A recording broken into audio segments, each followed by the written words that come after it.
This is Toledo Symphony Lab, a behind-the-scenes look at the world of classical music from WGTE Public Media and your Toledo Symphony. I'm Brad Cresswell. Joining me today in the studio is the Toledo Symphony's principal second violin and artistic administrator, Merwin Siu. And we also have a special guest joining us by phone. That is Jocelyn Langworthy, who is a clarinetist in the Toledo Symphony. Welcome, Jocelyn.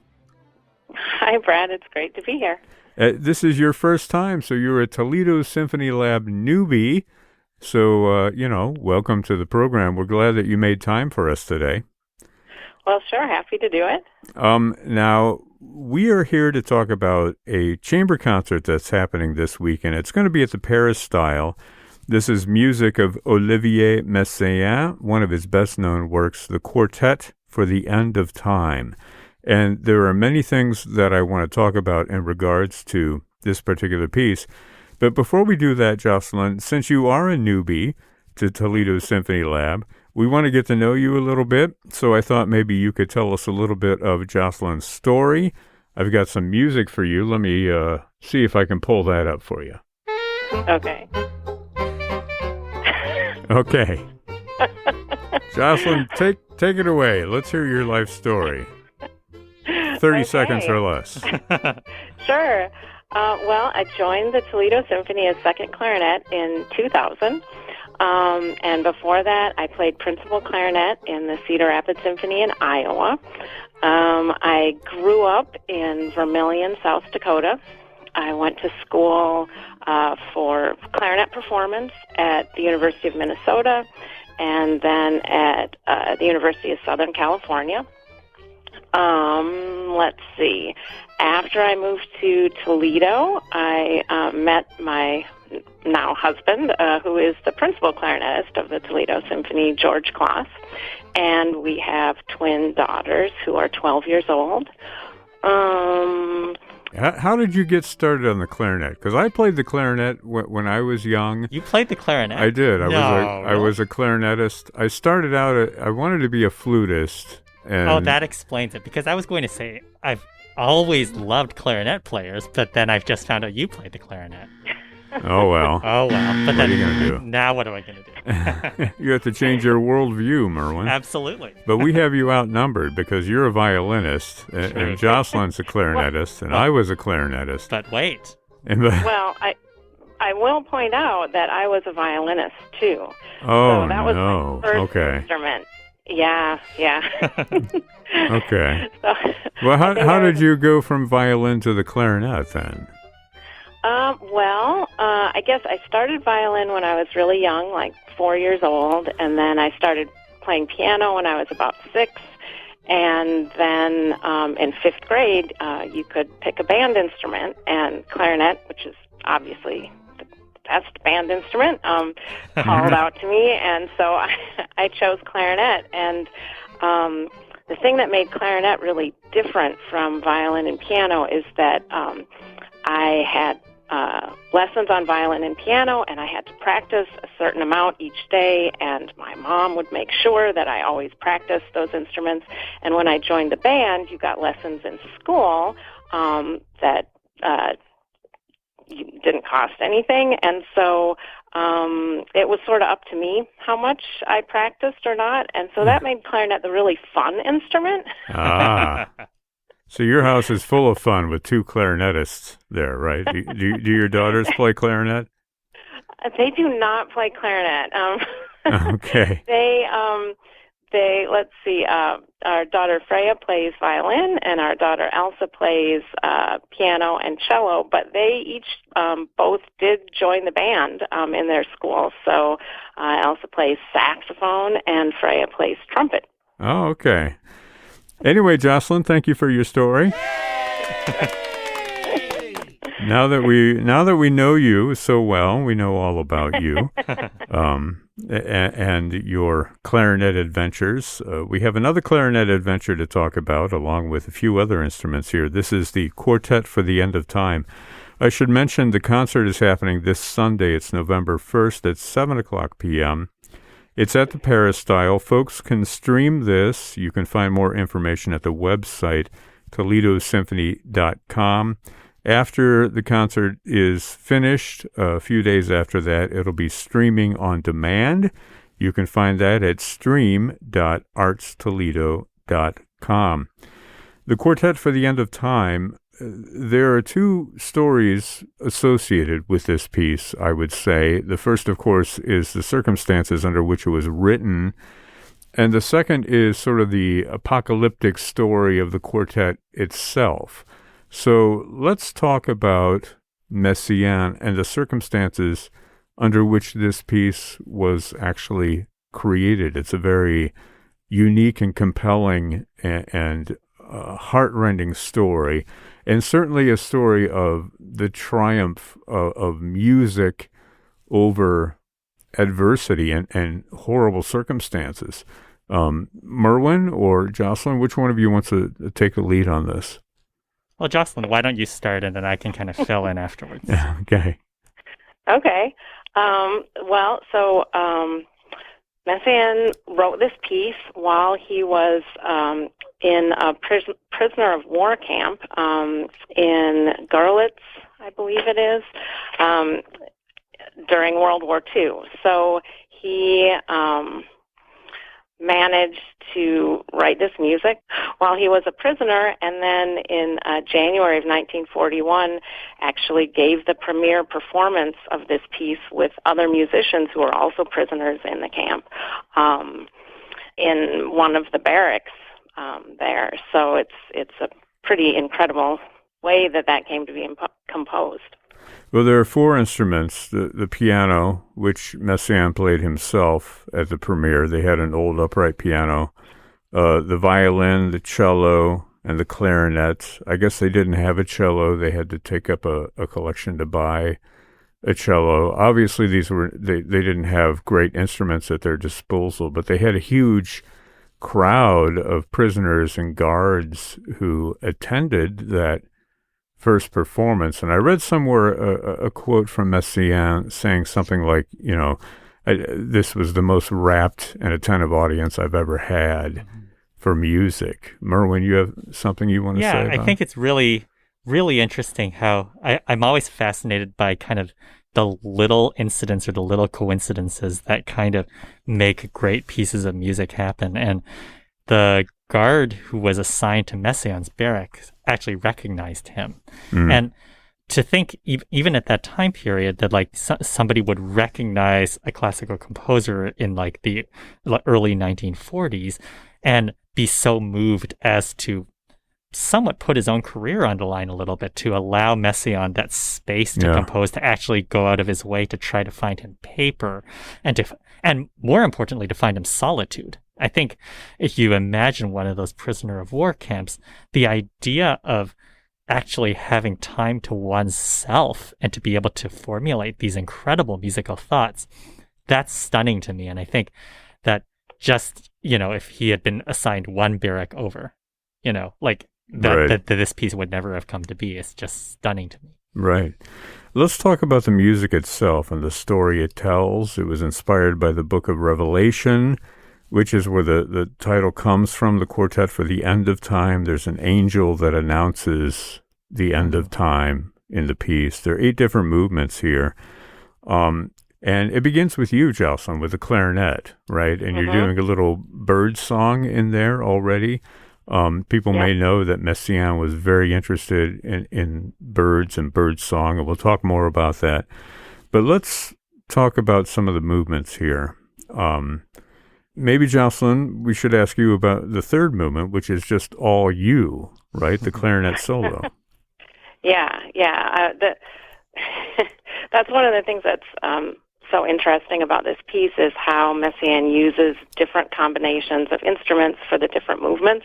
And really, I think there are only 2 or 3 movements where everyone's playing at the same time. It's either duets or in the case of the clarinet in the third movement, just a solo.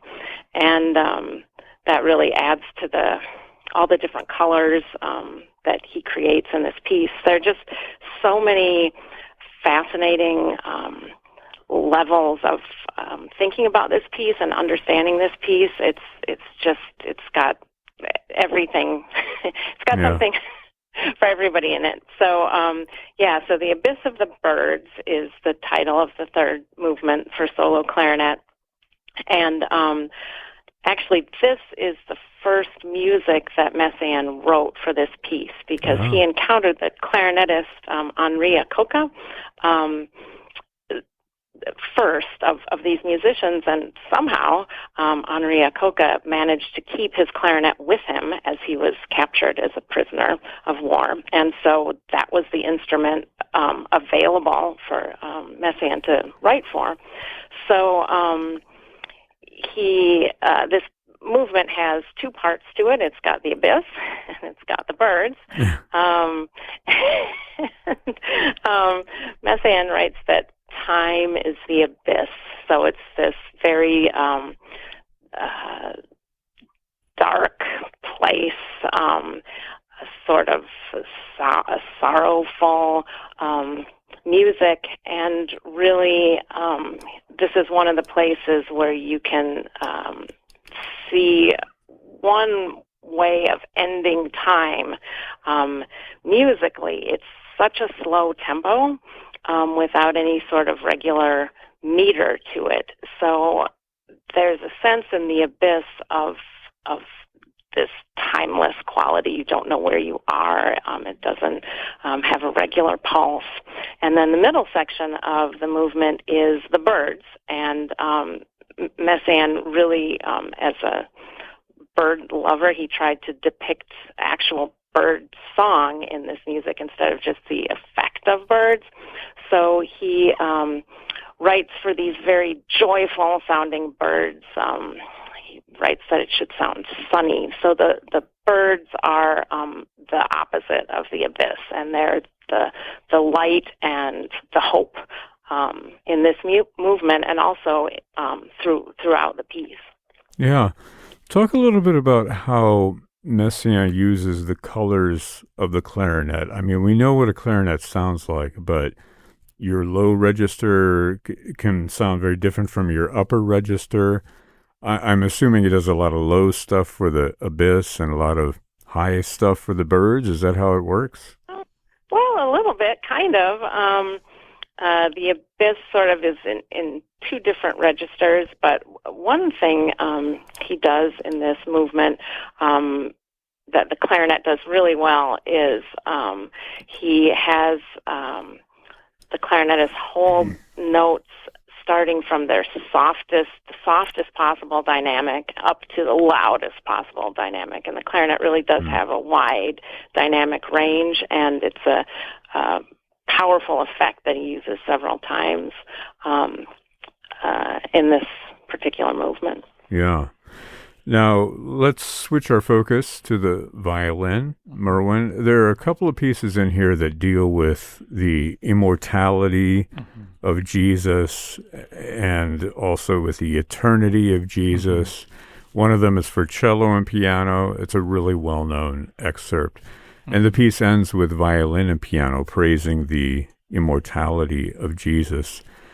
What is the difference between how Messiaen uses the violin to depict this story as opposed to what Jocelyn has just been talking about? Because it seems like she's doing a lot of real-world imitation in the bird song, but yours is a little more ethereal, I would say. I think that's very much the effect of it. It's one of those things where it's the piece that I've played where the kind of the plane of execution, when you're trying all of the things that you're worrying about, and then the plane of what the music means kind of separate, and you're starting to play it, and part of it's such a difficult piece to play. I don't think that this final movement is ever possible to play perfectly. It's such a incredibly difficult high register, and to sustain notes to the level that Messiaen is writing for, it's for me at least, it verges on the impossible. But you sense that yearning, that kind of search for a goal, and then in a way, I find this movement incredibly liberating because you know that it could never have been perfect given the circumstances of the piece's premiere. You can see that in a way it's like this ideal of a movement. And so as I play it, I kind of try to leave the difficulty of the execution of the movement as far behind as I can and just kind of go towards the light, as it were, a little bit. The piece is different from the Abyss of the Birds in that there is this constant heartbeat in the piano. Right. And I think that that sense of heartbeat makes the piece feel extremely human, whereas in a way the Abyss of the Birds is, I mean, and I this is going to sound really ridiculous, but it's almost superhuman. It's like, it's a piece that, it's dealing with such like ideas of eternity, and the birds, it's something almost superhuman. But I think that the last movement of this is extraordinarily human. You hear this heartbeat all the way through. And I think there is this reminder that as we ponder and give praise to the immortality and the eternity of Jesus Christ, that Jesus Christ was also human. Yeah. And I think that that heartbeat reminds us constantly of that humanity. Well, and that also brings up the difference between that last movement, the immortality of Jesus that you play with the human heartbeat, and then the earlier version with the cello, which is a little more abstract, talking about the eternity of Jesus. I've read that the word Jesus is used and intended in different ways for both of those movements. The movement with the cello, which comes before yours, being about the word Jesus, the word, and your movement being about the word made flesh. Yes. Right? And so there's a lot of kind of mysticism wrapped up in all of that. Absolutely. And I think that one of the things that's stunning to me about this piece is how Messiaen's Catholicism somehow kind of, it transcends faith boundaries. I'm not Catholic myself, and but I've deeply loved studying elements of Catholicism, and of all of the artistic works surrounding Catholicism, this piece speaks to me more deeply than any other one. It's just somehow it feels like it's able to go above and beyond the idea of a particular religion, and it feels so universal, even though Messiaen himself was a very devout Catholic and was he felt that religion permeated every note he wrote. Oh, I totally agree, Merwin. This piece is absolutely transcendent, and no matter what your personal beliefs may be, it just gives a sense of connection to each other and to something more, something higher. It's so powerful and moving. And although Messiaen was such a devout Catholic and wrote this as a biblical piece, a Catholic piece, the other musicians who performed the premiere were not. They did not share his religious beliefs. They were each having their own sort of religious beliefs, but they all could share in the power of this and how it transcends those kind of differences and really can bring people together, I think. We're talking about Olivier Messiaen's Quartet for the End of Time. It's being performed by members of the Toledo Symphony this Sunday, November 1st, at 7 p.m. It's happening at the Peristyle. More information about this concert, which will be live streamed at ToledoSymphony.com. I'm talking with Merwin Siu, the violinist, also with Jocelyn Langworthy, the clarinetist. Who else is playing with you? Who are the cellist and the pianist? Well, we'll be joined by Michael Boyd and Damon Coleman. Michael will be playing piano and Damon will be playing cello. Okay, wonderful. Have you performed this work before in any of the chamber concerts? It's funny, actually.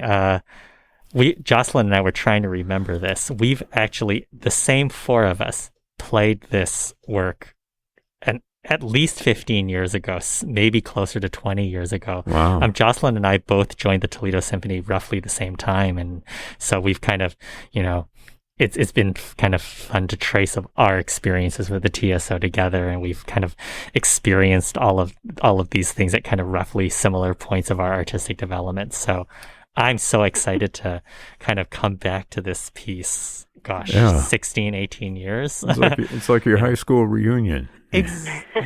Totally different. Better, hopefully much better than a high school reunion. Okay. Well, you just have to make sure you're not all wearing the same outfit. Or maybe you are. That's okay. Well, we've touched on this lightly, but Messiaen was very much involved in bird song and using birds, imitating birds and instruments throughout his entire compositional output. You know, he wrote some music that was explicitly imitating birds and other pieces of music that obviously evoke the sound of birds. So what I'm getting at is I did formulate a little quiz here, and I would like to do some of this. I don't think I can get all the questions in. But this is a quiz about the use of bird song in classical music. Now, that's a great big, huge topic, because so many composers have imitated birds or even incorporated birds into their music. So we're going to do just a quick little quiz here and see if we can touch on some of this. Well, before I start the music, let me do the first clue, okay? This should be easy to get. This composer was among the first to use a flute to imitate birdsong. We think of the flute now as sort of like, a cliche of what birds sound like. But who was this composer? Was it Couperin? Was it Vivaldi? Or was it von Bieber? Oh. Not Justin Bieber. Heinrich von Bieber. I am totally going to go with von Bieber just because he's one of my favorites. Oh, no. He wrote a violin sonata. See, you're confusing the violin with the flute. As I do so often. Yes. He wrote a violin sonata called Cock, Hen, and Quail. So that was his bird contribution. What do you say, Jocelyn? I'm going to go with Vivaldi. Whoops, wrong one. Hang on. Yay! There we go. See, it wouldn't be right, Jocelyn, unless I accidentally false buzzed you. So, yeah, Vivaldi, his Goldfinch, right? Isn't it this horrible feeling to hear that buzzer sound, though? It's like your heart drops. It's just, like my palms are clammy. It's just this horrible thing. Let's listen to a little. Now, here's a little bit of the Goldfinch.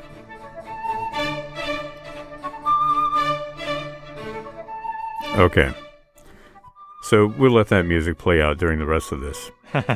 Now, the imitation of this bird's song dates back to medieval times. It's been portrayed by many composers, including Respighi, Saint-Saëns, and Beethoven. And the thing about it is you only need 2 notes to portray this bird. Yeah. What do you say? The cuckoo. Yes, the cuckoo. Boy, Jocelyn, you're cleaning up here. The cuckoo. Yeah. But this is a question for that. Well, I'll say it afterwards. But okay. Usually those 2 notes are like a descending minor third or descending major third. But there is one composer who used a different interval to portray the cuckoo in one of his symphonies. Do you know who that was? It was in their very first symphony. Instead of a third, they used a descending fourth. Is this an answer that Zach would be likely to get? Yes, exactly. All right, I'll go with Mahler. Oh. My next clue was it rhymes with Schmaler. That's a good clue. Yeah. All right, Jocelyn is 3 for 3. Okay, let's see. I'm going to skip down here a little bit. You're skipping all the violin ones. I can sense. Yes, I'm skipping all the violin ones. Okay, which composer was the first to use pre-recorded bird song in their music? Was it Olivier Messiaen? Was it Ottorino Respighi? Or was it Zoltan Kodály? Well, I know Respighi used it, but I'm not sure if he was first. I'll go with Respighi. I'm going to say he was first. Yeah, I'm going to have to give that to Mendelssohn, to Merwin. I like that. That's very flattering. I'll take that. Merwin Mendelssohn. I will take the comparison to Mendelssohn. That'll be your stage name. Better than, yeah. Okay. Only because I was looking at one of the other clues. I guess I'll skip that one now. All right. So, extra credit, though, if you can tell me which Respighi piece actually used pre-recorded birdsong first. Pines of Rome. Say it. Oh, yeah. Pines of Rome. Yeah. All right. So, Jocelyn gets extra credit there. All right. She's going to need it. I'm coming back. He also... Respighi also wrote, of course, The Birds. Yeah. That's the name of one of his pieces, and each of the movements has a different bird associated with it. Which of these is not one of his birds? Is it the dove, the hen, or the sparrow? Which of those is not a Respighi bird? The sparrow. Oh. Whoops. That's a yay. I'm going to have to change the board around because I keep hitting the wrong button. Okay, that goes to Merwin. So they were the dove, the hen, the nightingale, and the cuckoo, right? So there's no sparrow. I think the penguin was his next one. He just didn't get to it. Yes, the dodo. All right. Jean Sibelius said that the call of which bird was the leitmotif of his life, sort of like the theme song of his life. Was it the swan, was it the crane, or was it the yellow-bellied sapsucker? Aw, what a great name. What do you say? It's gotta be the swan, right? Oh. Not the swan. He wrote one swan song. Yeah, he wrote The Swan of Tuonela, which is a well-known piece. But he also wrote another piece with one of the other birds. So you choose between the crane or the yellow-bellied sapsucker. Is that my guess? It is. Go for it. Okay, yeah, I'll go with the yellow-bellied sapsucker. Oh. No, it was the crane. I'm glad that you got to, utter those words on the radio, though, in terms of things that you never thought you would do. Yeah, exactly. The crane. He wrote the scene with cranes, which is from his Kuolema, which is music he wrote for a play of that title, right? Okay, let me skip ahead here because we're running short on time. But this concerto for birds begins with the performance direction, Think of Autumn and Tchaikovsky. It's written at the beginning of the score. Wow. It's a concerto for birds and orchestra. I have no idea. It uses pre-recorded bird song along with imitations from the orchestra. It ends with a fade out from the strings and harp, accompanied by the sound of swans. Wow. It's Total also playing. It's very cold. Okay, John Luther Adams. That's your guess. No, that's a good guess though. You're in the right part of the country. Okay. Sort of. Go a little further north. Armory Schaefer? No. No? No, but I thought of including an Armory Schaefer because I know you have a soft spot for him. No, this is the Cantus Arcticus, the music of Aino Johanni Rautavaara. Oh. Yeah, his concerto for birds and orchestra. Okay, that's a no one. I'm going to throw in one. You get a point for that. I get a point for that. Yeah, Totally stumped. But the beginning of the whole piece, he wrote in the score, Think of Autumn and Tchaikovsky. Nice. Not quite sure what he means exactly by that, but, it's one of those performance directions. Well, you've been saving this for like a few months, right? Because it had to be a seasonal question. Yes. Think of autumn. It's like pumpkin spice for Starbucks. This question for Brad Creswell. Exactly. Well, I'm going to make a call here. Let's see. 1, 2, 3. Jocelyn, I have to give it to you. Yay! Excellent job. Jocelyn Langworthy, the winner of our quiz, the winner of today's episode of Toledo Symphony Lab. I want to thank you for joining us by phone today, and also mention again that this concert's happening on Sunday. The Quartet for the End of Time, I mean, we just barely talked about the piece. There's so much to be gleaned from it, but it's a wonderful, fantastic piece of music. I know you guys will certainly do it justice. Folks can stream this at ToledoSymphony.com. You can find the details. The streaming link is stream.artstoledo.com. Again, A live stream will be happening Sunday evening at 7 o'clock p.m. And then a few days after that, it'll be posted for on-demand streaming as well. Is there anything else you want to say about this performance before we go? It's kind of amazing that there are some times when we're talking about composers or pieces and we're just thinking, what can we possibly say? And for a piece like this, it's like we can go for hours. Yeah. I think it's such a personal piece, and I think that it brings so much of what you're experiencing and feeling of the moment. I feel like it's going to be a very different performance for me than the previous times I've played it because of where we are in our lives. So yeah. I think that's going to be something that's really interesting. It's something that I think you put a lot of yourself into the piece. Absolutely. Jocelyn, is there anything you wanted to add? Well, I feel like the same way you do, that this is a very different experience for me working on this piece than it was years ago. And part of it is just the times we're living in now with the pandemic and so many difficult things going on. And this piece really has relevance and can give meaning and context to the kinds of feelings we're having in these difficult times. So I find it to be a very hopeful piece, and I'm really looking forward to performing it. This program is a production of WGTE Public Media in collaboration with our sponsor, the Toledo Symphony, with generous support from the Rita Barber Kern Foundation. You can download episodes of this program as a podcast by going to our website at wgte.org/lab. You can also subscribe to us through your podcast app of choice, including Apple and Google Podcasts. My thanks to Merwin Sue and Jocelyn Langworthy for joining us today. I'm Brad Cresswell. You've been listening to Toledo Symphony Lab from FM 91.